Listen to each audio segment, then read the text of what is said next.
God has been faithful through every season, and today, we have the privilege of honoring Him with what He has entrusted to us. Every gift we bring is an act of worship, declaring that He is our provider and joyfully partnering with Him in advancing His kingdom. We serve a generous Father, and the truth is, we can never outgive Him. The Lord says in Malachi 3:10, "Bring the whole tithe into the storehouse. Test me in this, and see if I will not throw open the floodgates of heaven and pour out so much blessing that there will not be room enough to store it." Your generosity is making an eternal difference. Together, we are reaching lives with the gospel, strengthening families, raising the next generation, and shining the light of Christ in our community. As the Bible reminds us, God loves a cheerful giver. If you're joining us for the first time, we're simply grateful you are here. Please don't feel any obligation to give. For our Rain Light family, our giving channels are now available on the screen. May God continue to bless the work of your hands as you honor Him. And every time we gather, we offer. Let's give!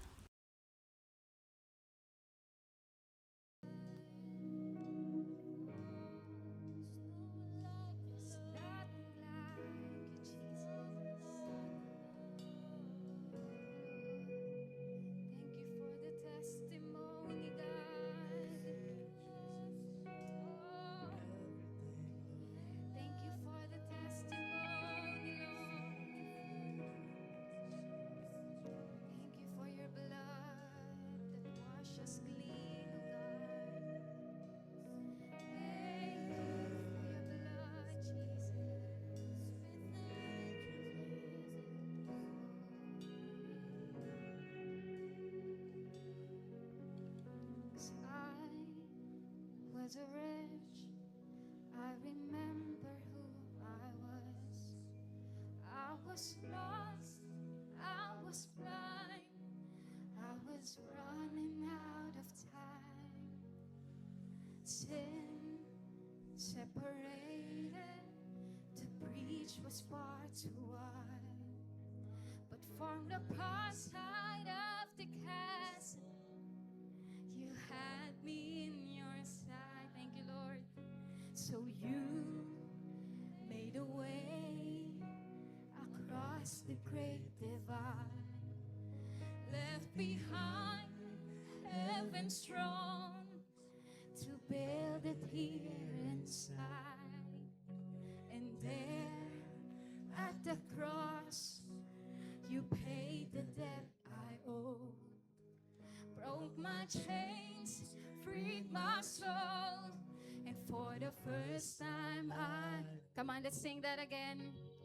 I was a wretch, I remember who I was. Thank you, Lord, this is my story, God. I was lost, I was blind, but now I am found. I was running out of time. Oh, one time sin separated us. The breach was far too wide, but from the far side of the chasm, you had me in your sight. Thank you, Lord. So you made a way across the great divide, left behind heaven's throne to build it here inside. And there at the cross, you paid the debt I owed. Broke my chains, freed my soul, and for the first time I had hope. Thank you, Jesus, for the blood applied. Thank you, Jesus, it has washed me white. Thank you, Jesus, you have saved my life, brought me from the darkness into glorious light. Come on, if you thank God right now, let's give clap offering to the Lord. Woo, thank you, Jesus. Thank you, Jesus.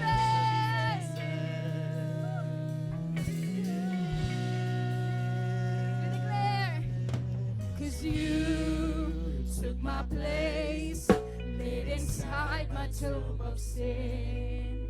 You were buried for 3 days, but then you walked right out again.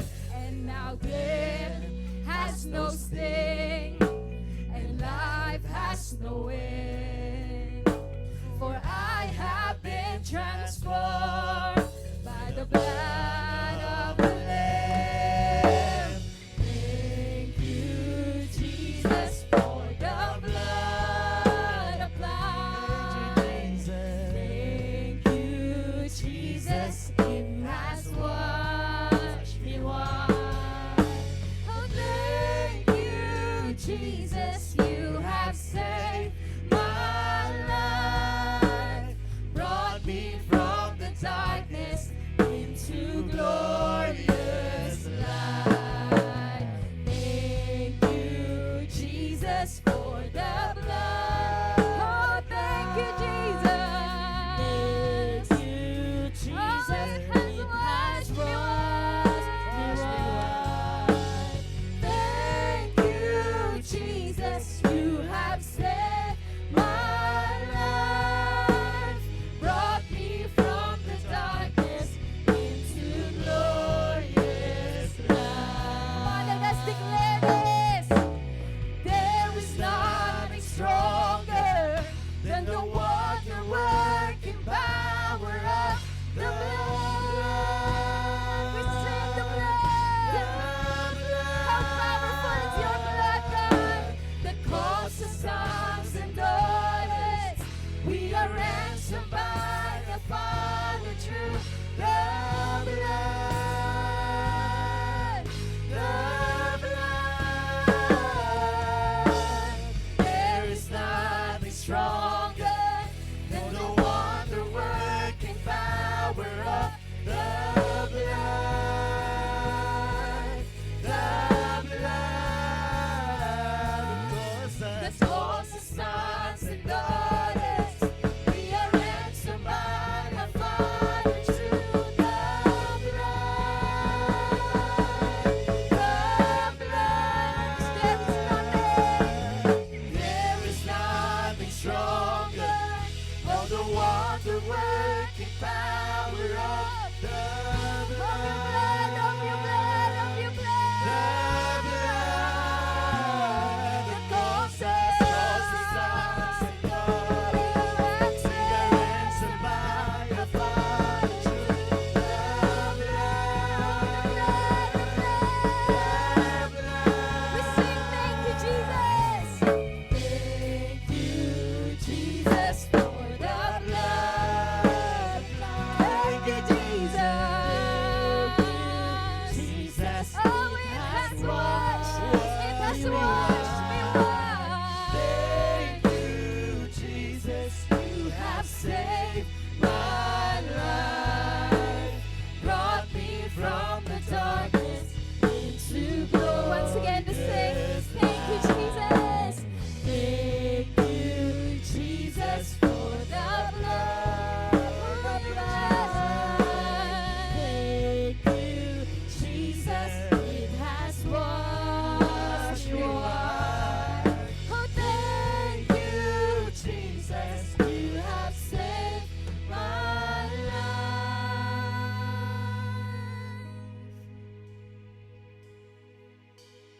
brought me from the darkness into glorious light.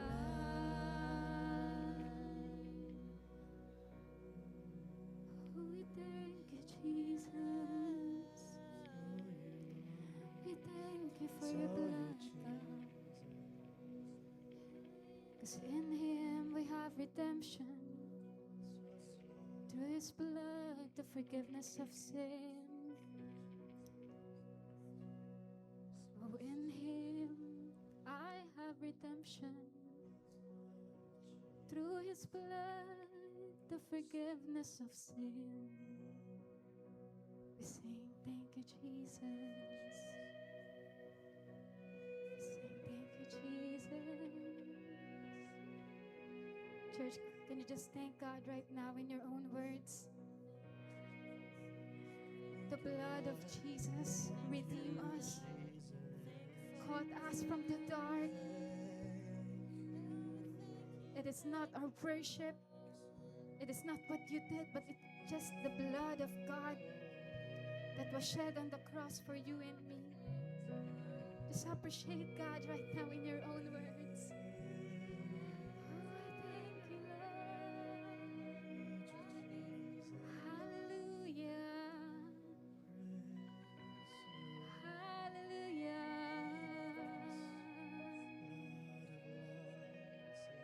The powerful blood of God.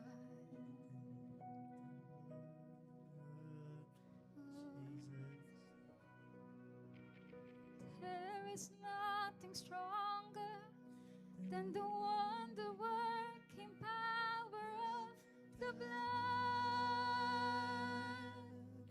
The blood that causes sons and daughters. We are ransomed by a Father true. The blood, sing the blood. The blood. There is nothing stronger than the wonder-working power of the blood. The blood that calls us sons and daughters. We are ransomed by a Father through the blood. The blood. There is nothing. There is nothing stronger. Oh, the wonder-working power of your blood in us. Power of the blood.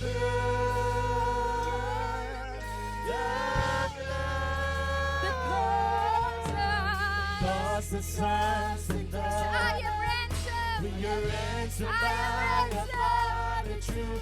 The blood. We thank you for the blood. The blood. Oh, there is nothing. There is nothing. There is nothing stronger than the wonder-working power of the blood.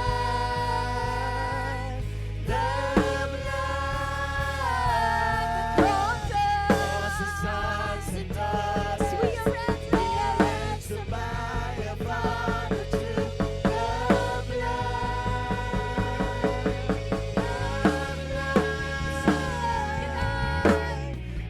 Thank you, Jesus, for the blood. Oh, we thank you, Lord. Thank you, Jesus, it has washed me white. Oh, thank you, Jesus, you have saved my life. You brought me from the darkness into glorious light.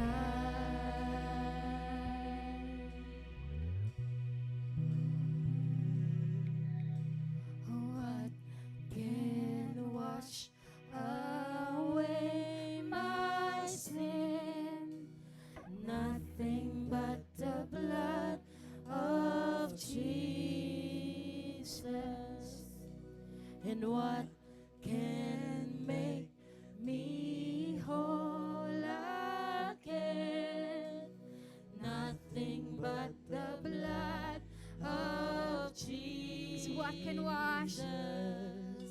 And what can wash away my sin? Come on, believe it, believe it. Nothing but the blood. Accept the blood right now. What can make me whole? What can make me whole again? Nothing but the blood of Jesus. What can make me right with God? What can make me right with God? Nothing but the blood of Jesus. And what can make me right with God? Nothing but the blood of Jesus.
but the blood of Jesus.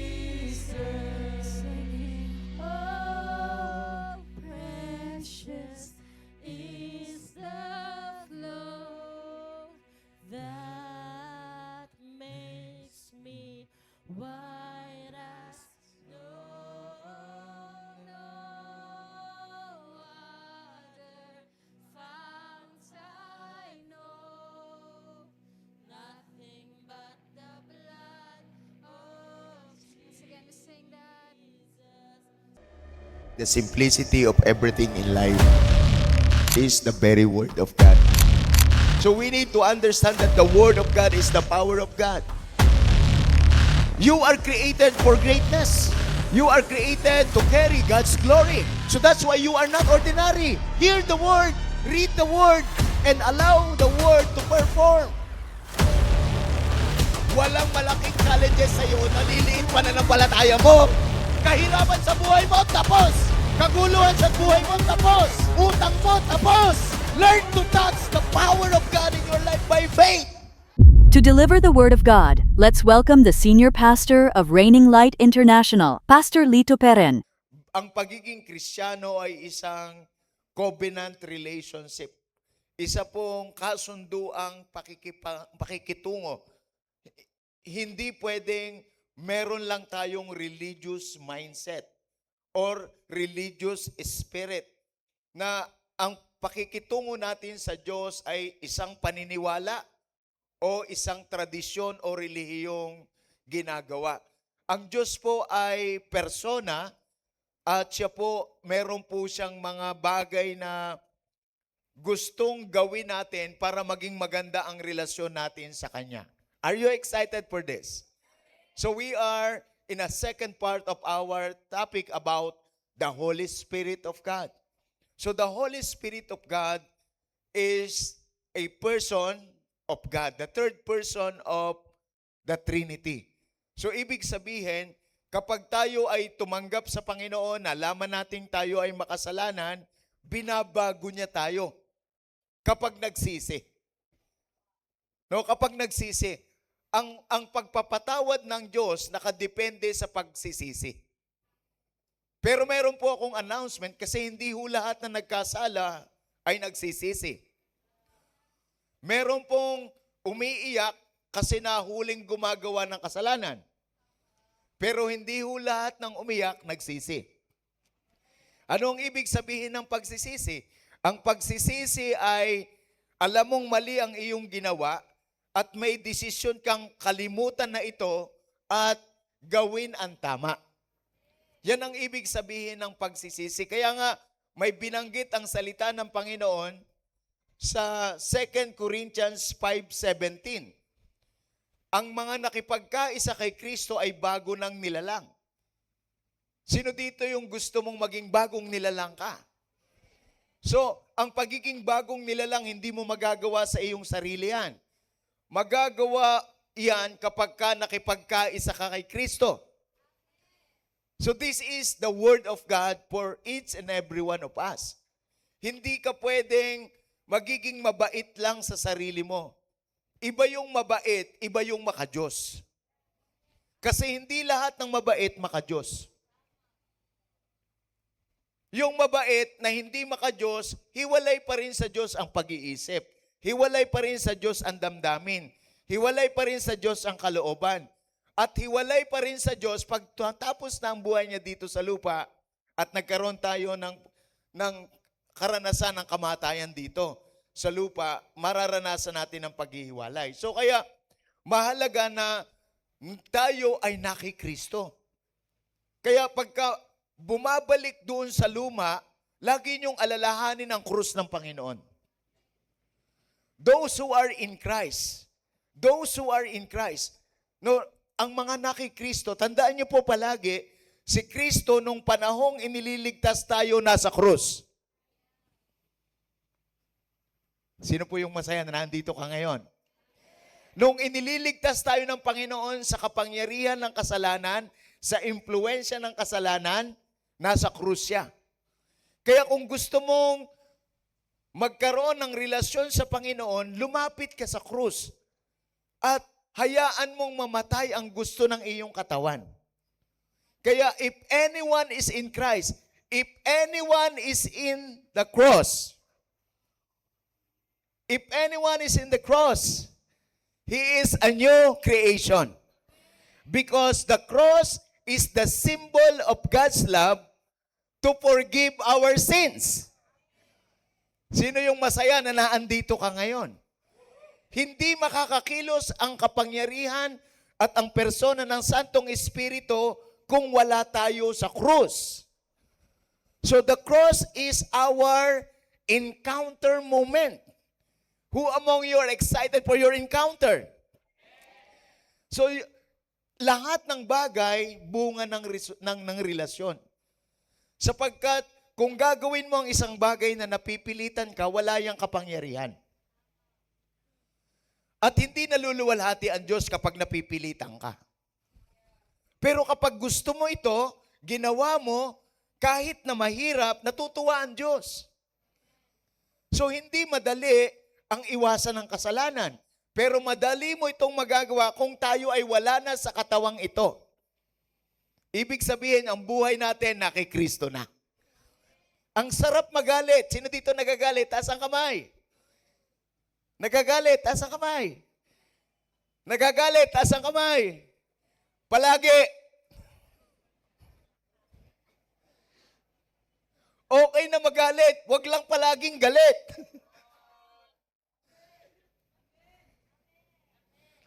So, may mga bagay na nakakainis sa paligid, pero normal na nagagalit, pero hindi pinagbibigyan ng galit. Lord, patayin mo ang galit na ito, dadalhin ko ito sa krus. Para yung krus na yung kunin ang galit ko, at ikaw na ang mabuhay sa akin. So this is the meaning of this verse.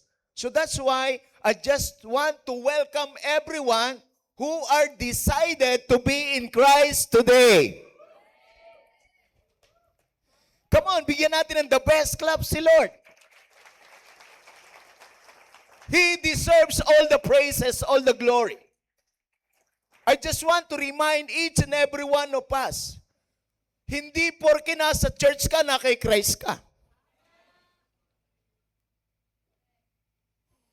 Maraming mga tao, they are working for God, but they are not walking with God. Hindi pwedeng masubstitute ng ginagawa mo ang relasyon mo sa Diyos. So kaya dapat talaga maging malinaw ito sa atin. Who among you are excited today? Lord, I am a Christian. But Lord, give me a sense of understanding. Maraming mga Kristiyano, hindi nila maintindihan bakit sila Kristiyano. So tandaan nating mabuti ang mga bagay na ito, mahihirapan ang Espiritu Santo kung hindi tayo patay sa sarili natin. Kung hindi tayo surrender kay Lord. Are you excited today? So we are in this season na merong realization. If anyone is in Christ, he is a new creation. These things is not for everybody. This is optional. Depende sa choice, depende sa decision. Hindi lahat gusto na kay Kristo. Yung iba gustong pagbigyan ng galit, yung iba gustong pagbigyan ng kasalanan. But congratulations that you are here today. Hindi ka na mabubuhay para sa sarili mo. Mabubuhay ka na para kay Kristo. Kaya i-congratulate mo na ang sarili mo ngayon kung meron kang desisyon. Kasi kung na kay Kristo ka, bago ka talaga. Yung mga bagay na luma, wala na. At narito, mga pawang bagay na bago ang mangyayari sa inyo. Tandaan ninyo, ang pagbabago hindi magmumula sa ibang tao. Ang pagbabago magmumula sa Diyos na kumikilos sa buhay mo. Allow God to work in your life through the Holy Spirit power. So it is the person of the Holy Spirit who works in us in order for us to become strong in the Spirit. Yun po yung maganda na matutunan natin at maisapamuhay natin. Hindi po ito pag-aaral. Hindi po ito kaalaman. Ito po ay relasyon. Kasi hindi porke may alam, hindi porke nag-aral, nagawa. So, samantalang yung relasyon, hindi mo pwedeng hindi gagawin ang gusto ng minamahal mo. Because it is relationship. Gusto ng minamahal mo, gugustuhin mo rin. Come on, somebody. So may mga bagay na gusto ang Panginoon sa buhay natin, kaya dapat yun ang gugustuhin natin. So that's why I'm so excited in this verse na meron palang mga ugali ang mga nakikipagkaisa kay Kristo. May ugali pala sila na yun ang gusto ng Panginoon sa kanila. Sino dito yung excited ka na ang ugali mo gusto ng Panginoon? Kasi nakikipagkasundo tayo sa Panginoon. Kaya this is our season na talagang tayo hanggang November, talagang tayo magsishare tayo ng gospel. Mag-o-open tayo ng cell. Magdi-disciple tayo because this is God's agenda into our life. So wala nang labanan na nangyayari. Kung ano ang gusto ng Diyos, yun ang gagawin natin. Pero walang pilitan. Sabihin mo sa katabi mo, walang pilitan. No, dapat kusang loob at masaya ka na ginagawa natin ang mga bagay na ito. Meron pong biblical precedence or pattern ang mga bagong mananampalataya. Dapat pala, kapag nananampalataya, ganito ang nagiging ugali. Are you excited for that? Kasi sasalaminin natin na baka nananampalataya ako, pero yung ugali ko iba doon sa pananampalataya ko. Hayaan natin na kumilos ang Diyos para sa atin. Excited po ba kayo mga kapatid ko sa Panginoon? So dito po sa Acts chapter 2, it is the story of early church. So dito sa church na ito po yung nangyari. Verse 40, and with many other words, he testified and exhorted them, saying, be saved for this perverse generation. So it is all about Peter. It's all about Peter preaching the gospel.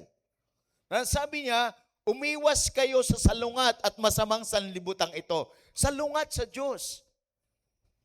So ito yung kausap niya yung mga tao na may impluensya ng sanlibutan. At yung mga tao na gustong makatanggap sa Panginoon at makipagkasundo sa Panginoon. Tandaan niyo po, being born again is a relationship. Restored relationship because we are forgiven. So that's why relationship was restored.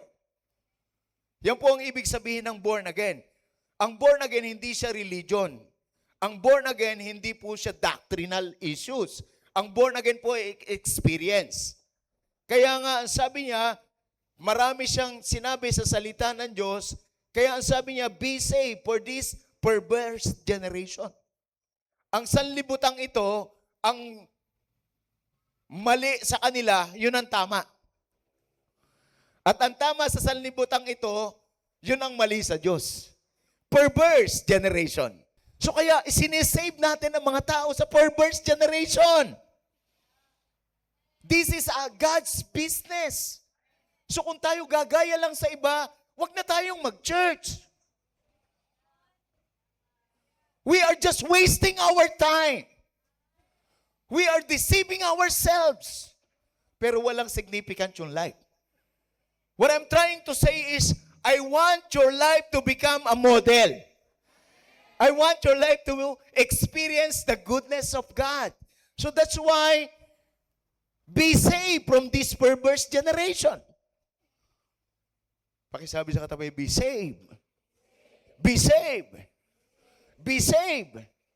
Being a Christian is not a status quo. It is not a name. It is not a symbol. It is not a religion. It is a covenant relationship. Sino dito nakipagrelasyon na sa Panginoon? Yung mahal na mahal mo ang Panginoon. Hindi mo na sinusunod ang gusto mo, kundi yung gusto na niya ang sinusunod mo. Grabe, na-deceive ako nito for more than a decade.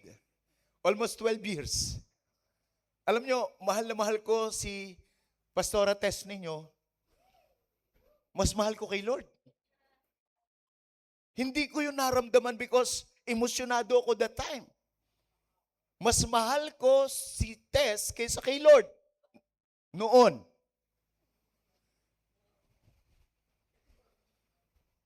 But when I realize, dapat pala mas mahal natin si Lord kaysa sa mga taong nakapaligid sa atin. Buti na lang pwedeng magbago. Pwedeng magbago. Lahat ng gusto niya noon, sinusunod ko. Gumanon lang ang buhok, nanginginig na ako. Bakit? Nagmamahal eh.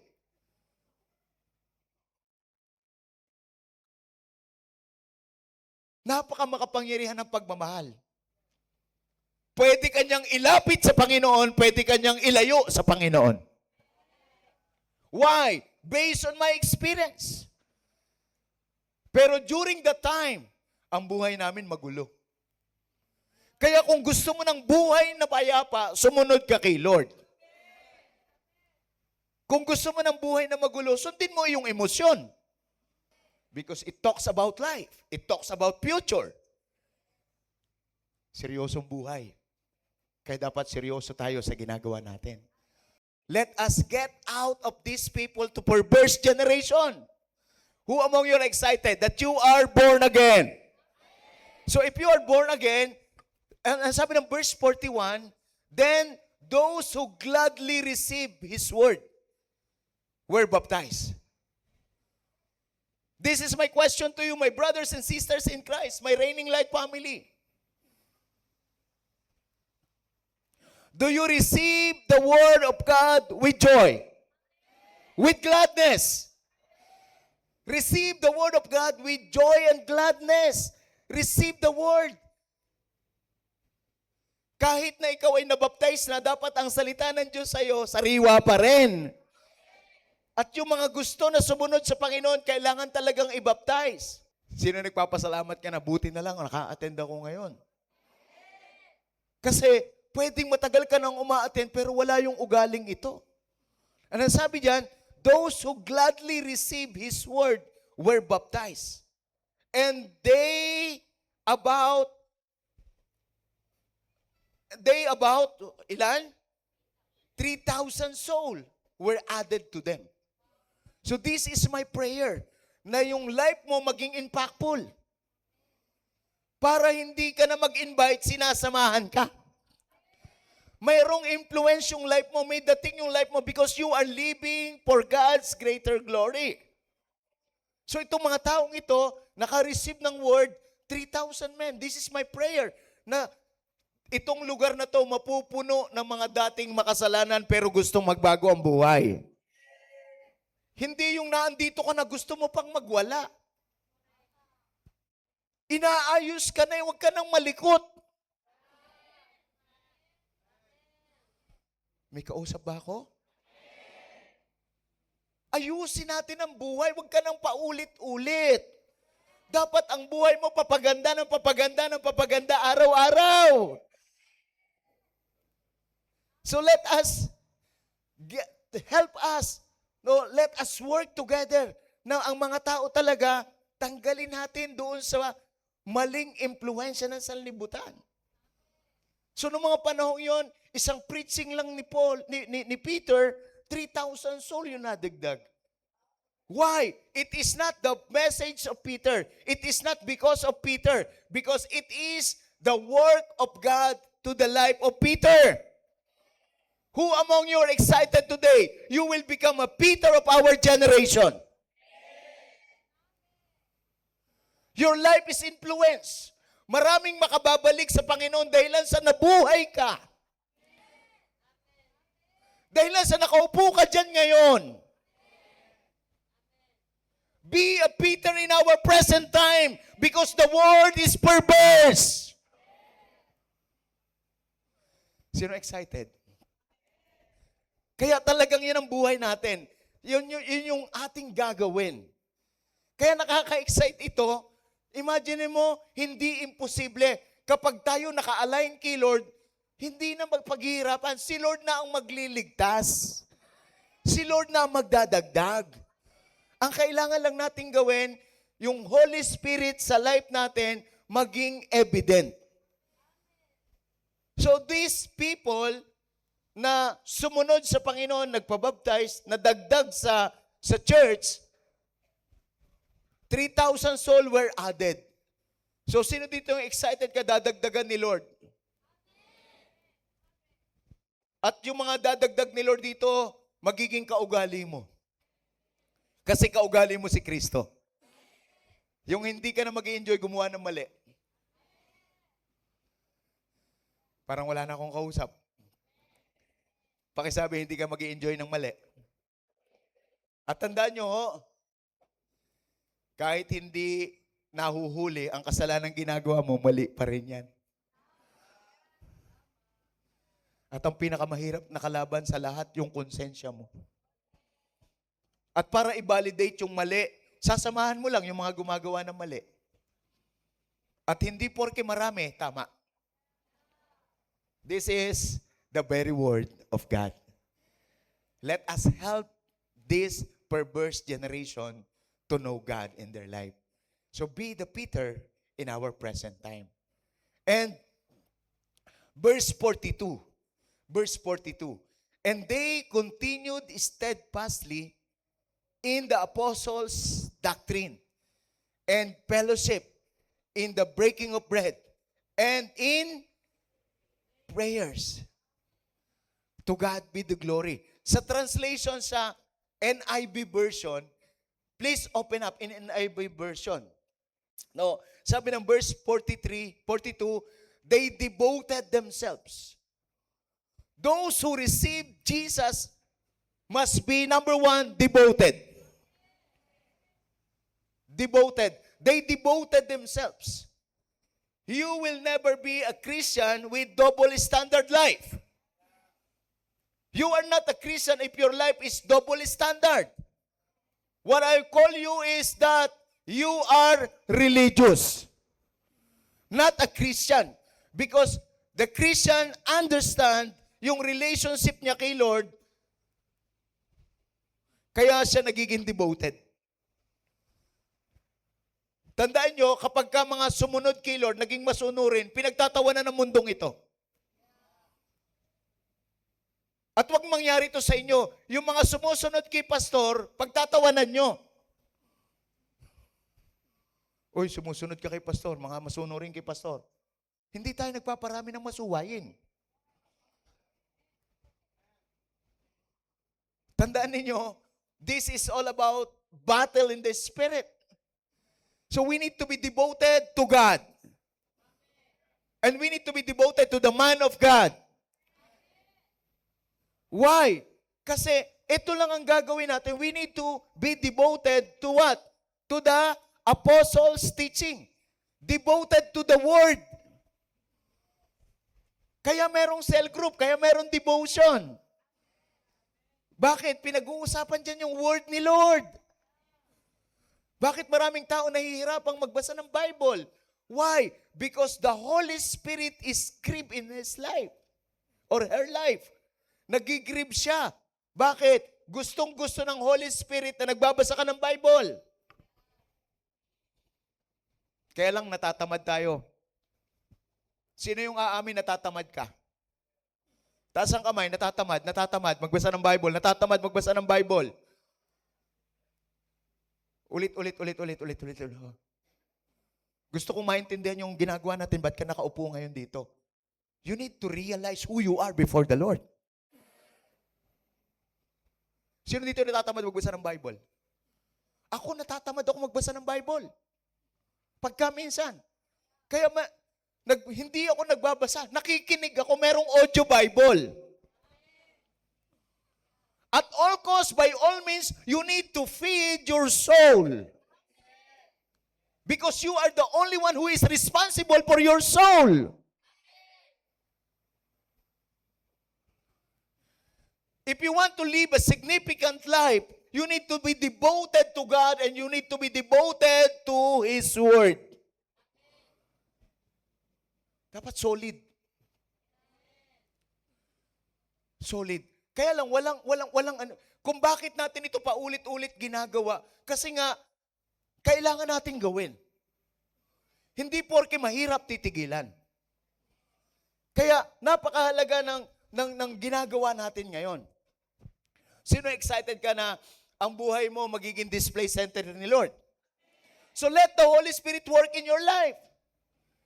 Sino dito excited ka ang buhay mo magiging shining ever brighter? You need to be devoted to God. Hindi ho nakukuha ng pag-uupo yun pag Sunday. Nakukuha yan sa pamumuhay everyday. So you need to be devoted to the Word of God. And you need to be devoted to the fellowship. What is fellowship? Fellowship is cell group. What is the purpose of the cell? It is not just to attend. The purpose of the cell is to win people back to God. Hindi po para maka-attend ka ng cell group, ha? Hindi po ang purpose maka-attend. Kaya may cell, tinutulungan tayo dito mag-win ng tao at mag-disciple. Saan nangyayari ang fellowship? Sa cell group. Kaya, yung Hebrew chapter 10 verse 25, anong sabi ng Hebrew chapter 10 verse 25? Let us not give up meeting together. Who among you are more than willing to give up the meeting? Bakit? Wala nang dating sa kanila meeting. Mas importante sa kanila yung mga bagay na pang-perverse generation. So if you are really a devoted disciple of God, hindi mo pababayaan ang cell group. Cell group is non-negotiable. This is your place to grow. Totoo ba na pag kami ginagawang kalokohan, ang lalayo sa cell leader?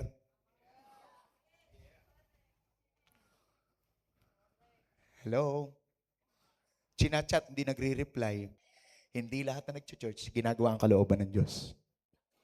Do not deceive yourself. Hallelujah. Matthew 7:21. The Word of God said in Matthew 7:21, not everyone who says to me, Lord, Lord, will enter into the kingdom of heaven. But only, sabay-sabay nga natin, only, may exemption. Not everyone, but those who are only he who does the will of my Father in heaven. So kaya, hindi porke nag-church ka, Christian, sasamahan mo. Titingnan mo kung nagagawa niya ang kalooban ng Diyos. Kasi marami ngayong religious, Christian ako, brother, sister, o Christian tayo, gagawin natin yung pang-perverse generation. At least, Christian. Hindi po siya title, hindi po siya name. Christianity is all about covenant relationship and building the character of Christ in our life. Sino masaya na nandito ka ngayon? Thank you so much, Lord. Kasi akala ko okay na ako eh. Let the Word of God speaks in our life today. Na yung mga bagong darating, merong modelo. Yung mga bagong darating, gagawin din nila ang ginagawa natin. So kaya, yun yung gusto ng Panginoon na mangyari. Balik nga natin doon sa 10:25 ng Hebrew. Hebrew chapter 10, verse 25. Ano sabi ng verse? Let us not give up meeting together, as some are in a habit of doing. Sabi mo sa katabi mo, ugali na. Tandaan nyo, lahat ng tao may habit. Pero hindi lahat na na-develop na habit maganda. So let us develop the habit of not forgetting the fellowship, not forgetting the meeting. That is our priority. Yung devotion natin, yung Sunday celebration natin, yung process. Hindi po yun negotiable. Pangpalago po natin yun. Sabi niya, as some are in a habit of doing, but let us encourage one another. So be an encourager. Pag umattend ka lang dun, naku, number one, nakaka-encourage ka. Hindi ka pa nagsasalita. Encourager ka na. Paano pag wala ka cell group? Paano kung ang cell group mo pinagpapalit mo sa trabaho mo? Paano kang i-bless ni Lord? May principle ng Matthew 6:33. Be a model.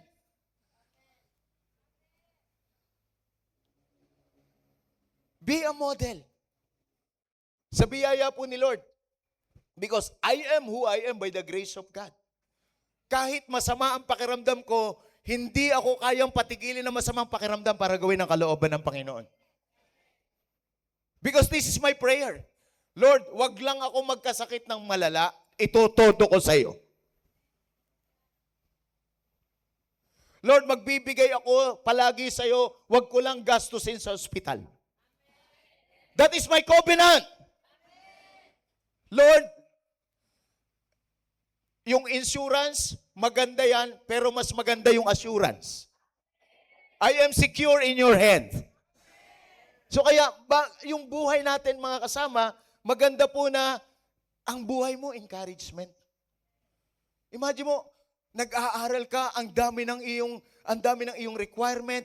Grabe, pinapractice mo na yon. Nagkakaroon ka ng habit ng priority mo si Lord. Grabe, umaattend ka pa ng cell group, umaattend ka ng Sunday, wala kang minimiss. Because nothing can separate you from the love of God. Who among you excited today? So, estudyante ka pa lang, hindi hadlang ang thesis. Grabe, grabe, ang hirap-hirap ng pinagdadaanan ko ngayon. Grabe, ang thesis ko, ang bigat-bigat. Pero Lord, meron akong habit na dinidevelop na wala kang kapalit sa buhay ko. Develop a habit. You are an encourager.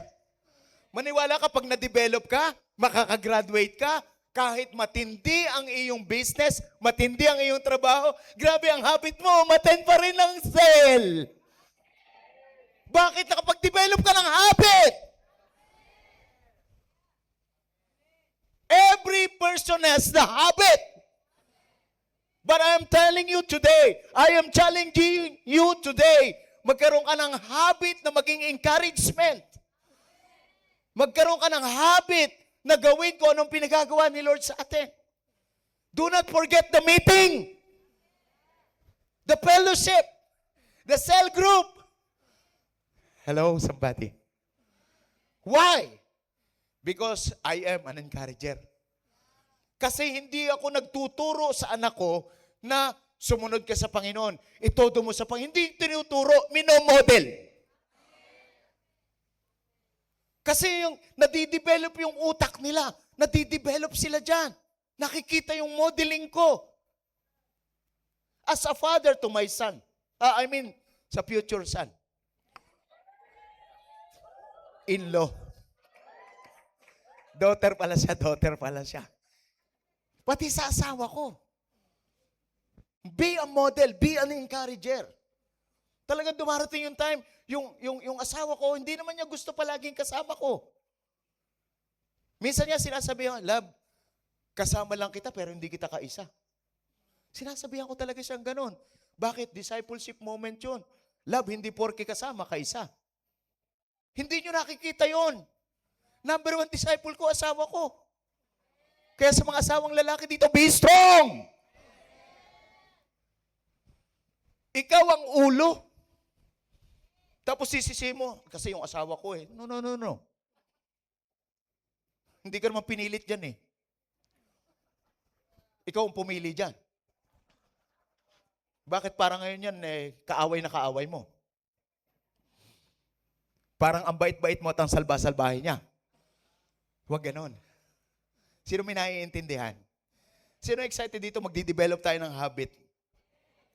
And sabi niya, let us encourage one another.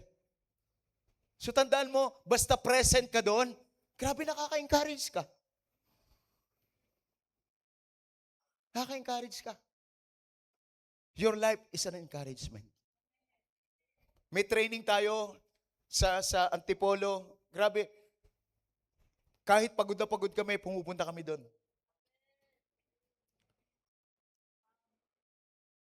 Tapos pagpunta namin, sabi ni Lord, dumaan ka sa home office, ipag-pray mo yung mga CEO. Hindi ko magawa lahat, pero dito nagawa ko. Soon, mapupuntahan ko lahat. Be a model of encouragement. Hindi tayo nabubuhay lang para sumarap ang buhay. Nabubuhay tayo para maging blessing. May nagtanong sa akin, Pastor, hanggang kailan tutulong sa tao? Sabi ko sa kanya, hanggat buhay. Kasi yan ang purpose why we exist. We are a blessing. Sinong excited na ang Holy Spirit makakakilos sa'yo because you are an encourager? And then sabi niya, and all the more as you see the day approaching. What is the day approaching? The second coming of Christ. Ang mundong ito hindi gaganda. Papangit ng papangit, palala ng palala. Pero ang mga anak ng Diyos, hindi damay. Spare ka dito. Why? Because the Holy Spirit is upon us. Who are you? Who among you are excited today? So that's why the Holy Spirit works in our life. It is engracement. It is the work of grace in our life. It is divine enablement. So every marble is the grace of God. Every marble is a grace of God. We are not a container, we are a channel, not a source. So kaya pag merong nangyayari sa atin, hindi tayo yon. Si Lord ang gumagawa nun. Kaya sabi ni Paul, I am who I am by the grace of God.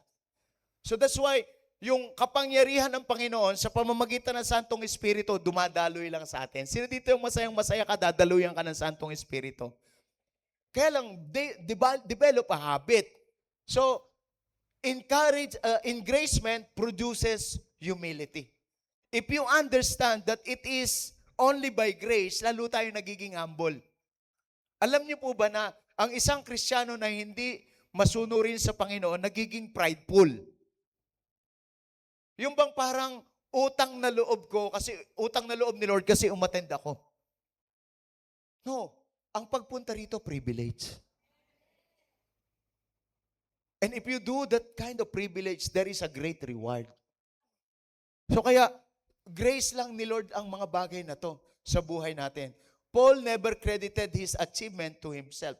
Even si Peter, ibinabalik nila lahat ito.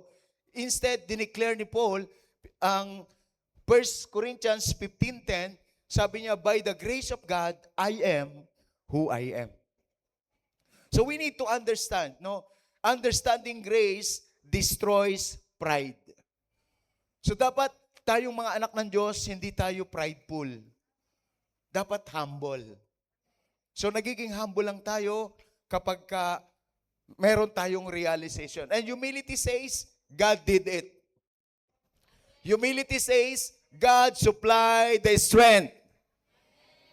And humility says, God supplies the vision, the wisdom. And humility says, God supplied the opportunity.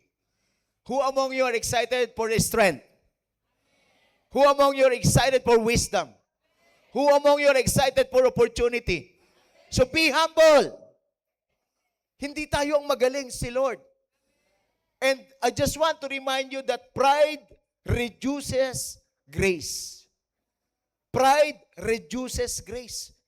Nababawasan yung kahabagan ng Diyos. Nababawasan yung biyaya ng Diyos kapag nagmayabang na tayo. James chapter 4, verse 6.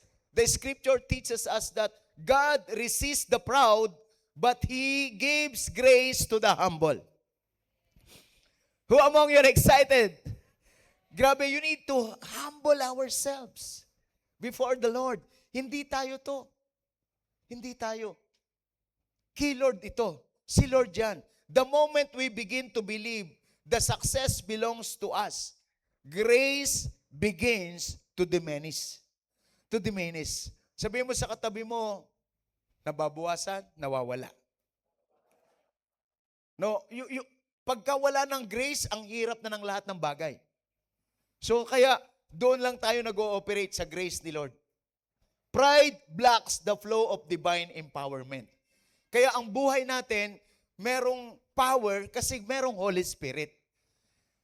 Excited ba kayo na ang buhay nyo maging impactful? Na kapag hinawakan ng kamay ninyo, pagpapalain ni Lord. So yan yung mga bagay na kailangan nating matutunan. Humility attracts fresh grace. Humility attracts fresh grace. Who among you wants fresh grace in our life today? Maybe your life is stagnant. Maybe your life is in a dark moment ng life natin. Pero merong grace si Lord, fresh grace. Fresh grace. Maaring hirap na hirap tayo. Wala tayong direction, wala tayong sense of passion na i-stir up sa atin ngayon. Pero God's grace is available to you today. Fresh grace. Fresh grace. Matatapos mo ang problemang yan, lalampasan mo ang problemang yan kasi may biyaya si Lord. Mararanasan mo ang kasaganaan sa buhay, hindi dahil lang sa magaling ka, may biyaya si Lord. Humility attracts fresh grace. And through the Holy Spirit, evangelism also requires grace. Tandaan nyo mga kasama, our life has a message, and that message is the message of reconciliation. Let us help people to go back to their relationship with God. I'm so excited na ang lahat ng tao dito sa Reigning Light, sa spiritual family natin, magawa natin kung anong pinagagawa ng Panginoon.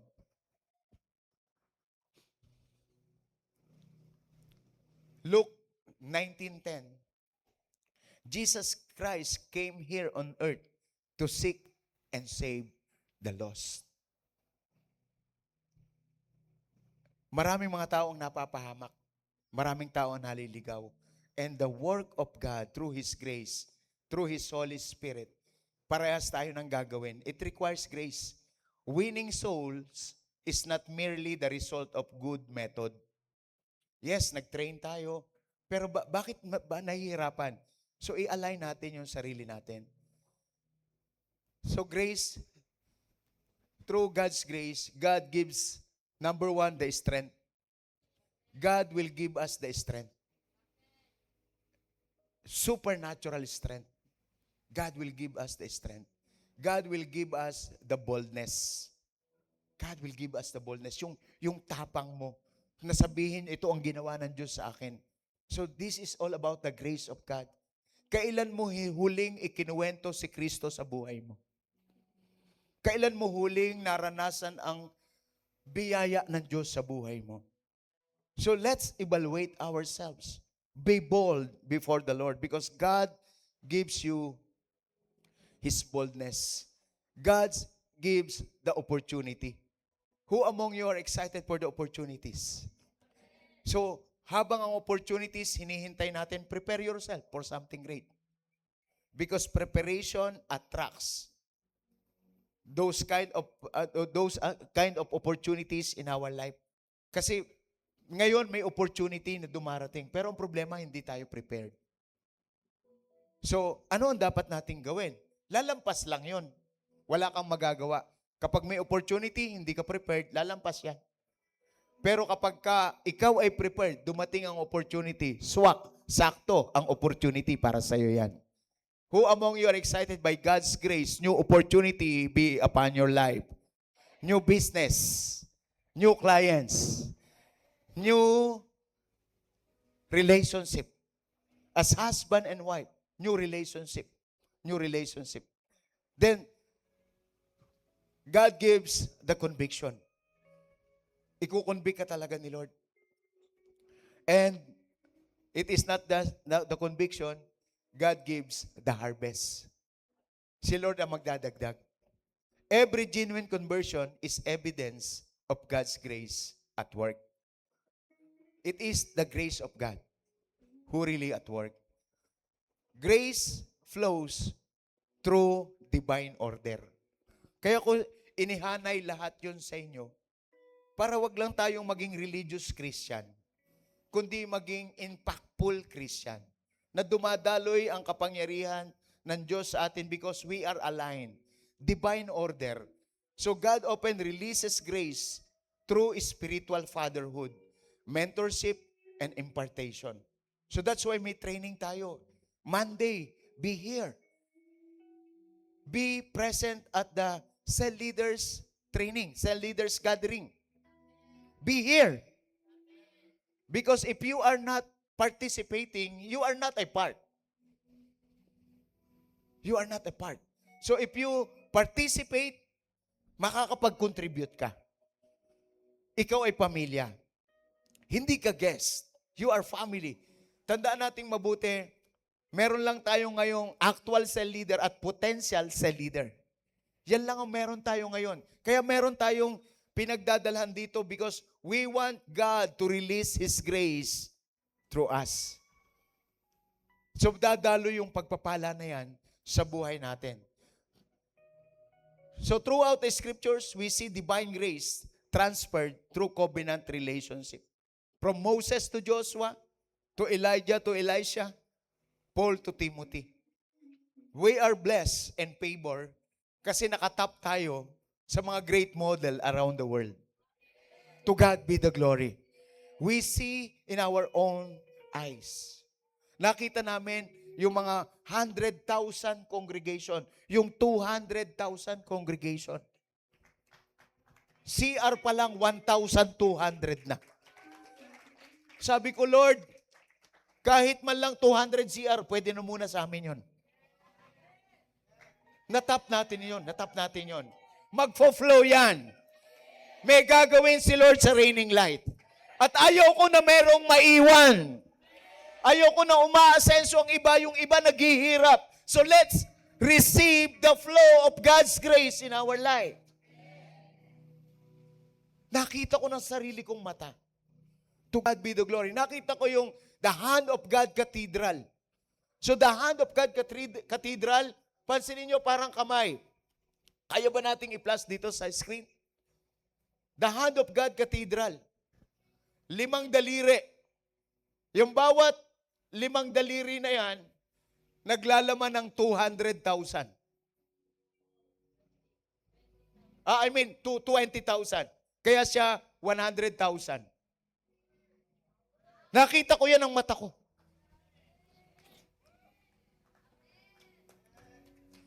At yung lugar na yan, hindi mayamang lugar, napakahirap na lugar, pero may ginawa ang Diyos. Yun yung na-access natin. We have now great models. We have now Father. And they receive us in their spirit. They receive us in their spirit. So ang pastor po dito, si Pastor David Ibiyomi. It is their grace. Dadalo yan sa atin. Excited ba kayo mga kasama, mga kapatid ko sa Panginoon? At gusto ko, beneficiary kayo. Bilang isang tatay, ayoko na makita yung ibang anak nananagana, tapos yung ibang anak lulunok-lunok. Ang hirap sa kalooban ko nito. Kaya ganito ko compassionate because something great is coming.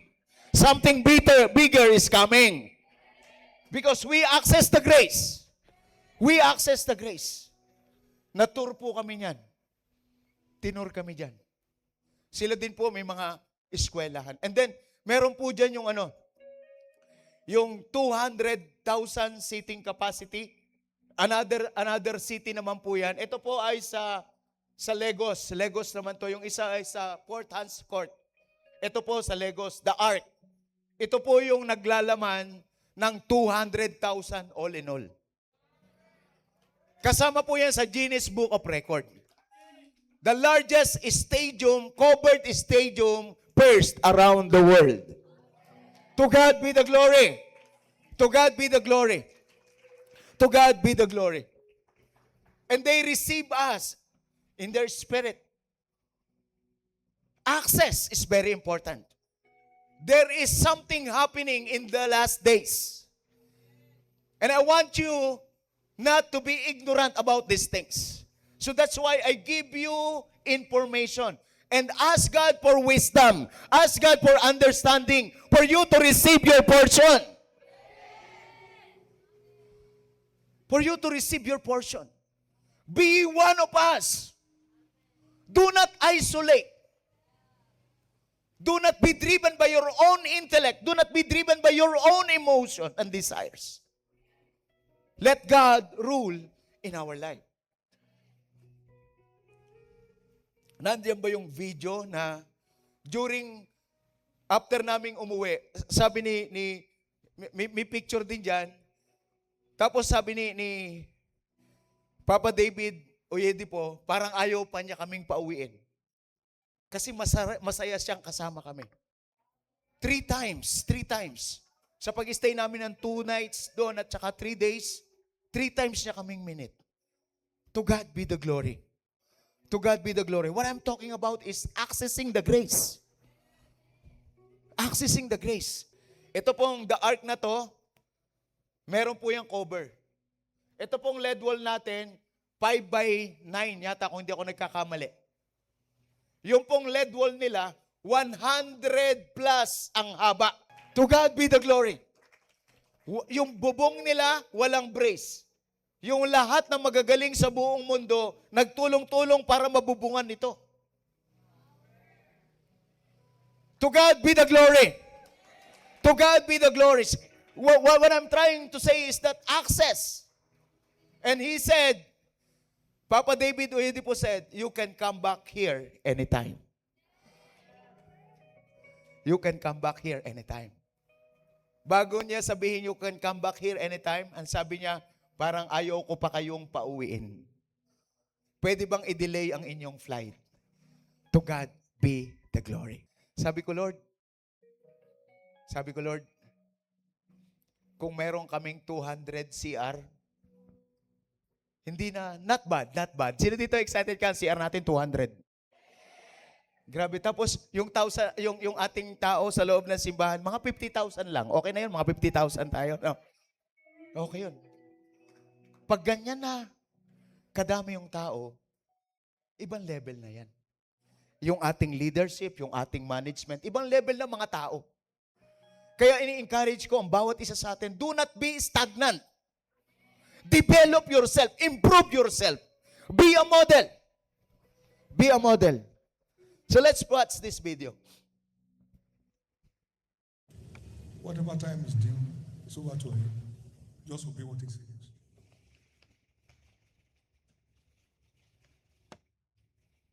Last Tuesday, or is it Monday, I had 17 of my sons and daughters from the Philippines.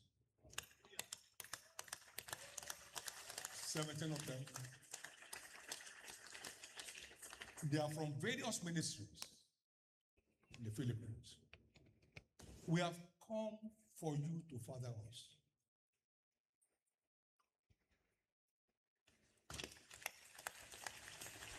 Above all nations of the earth, if you have the picture, put it up there, please, before we close.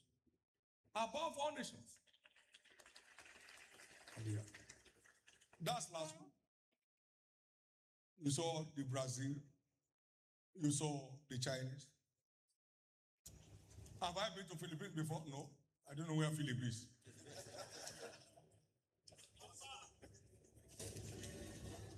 I go to Akete, Kapanong, Ayobo.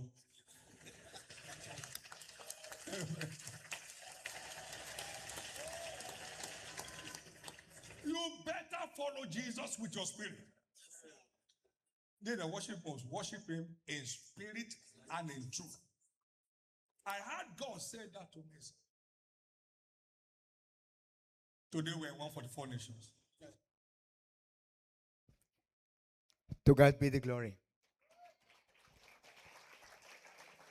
For how many years, hindi siya lumalabas ng Nigeria at pumupunta sa iba't ibang bansa. Pero sabi niya, pag may go signal na siya ni Lord, pupuntahan niya ang Pilipinas. To God be the glory. The richest pastor in the world, the largest church in the world, by God's grace, they receive us in His Spirit. And I want you to release that Spirit today. Kung ano yung na-receive namin, yun yung i-release namin sa inyo ngayon. Who among you are excited to receive God's greatness into your life? Your life will become a model. if you allow the Holy Spirit to lead you, if you allow the Holy Spirit to guide you, if you allow the Holy Spirit to work in you and to work through you, I tell you, your life will never be the same again. Are you excited for your portion? Are you excited for your portion? You need to believe in order for you to receive. Alam nyo, we have the opportunity na pinag-pray niya kami. Pinag-pray niya kami. Yung ibang mga pastors doon sa kanyang churches, imagine mo, nasa gilid lang namin tapos lagi kami ang priority. Para nakakita siya ng long lost son and daughters. Sabi niya, oh my God, I don't know where is the Philippines. To God be the glory. And I'm so excited for more to come into our life.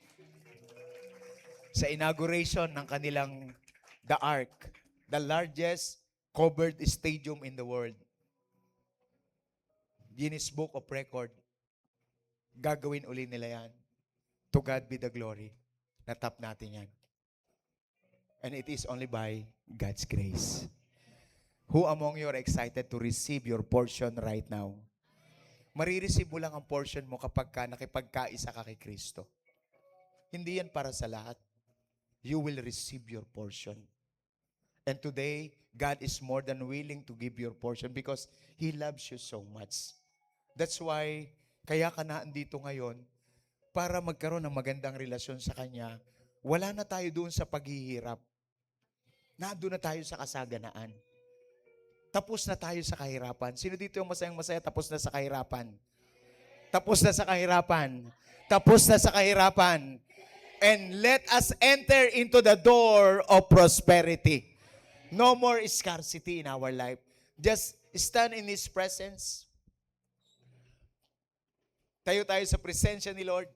With high expectation, Lord, I want my portion today. I want my portion today, Lord. Yung fresh grace, fresh anointing, O God. Lord, ibigay mo po sa amin yung fresh passion, ibigay mo po sa amin. Lord, hindi lang yung mga bagay na yun, mga greater things, Lord. It is not the building. It is not the person. But Lord, it is you who work on that person, O God. Lord, kung paano ka nag-work sa buhay ng taong ito, Lord, i-access namin yung grace, Lord.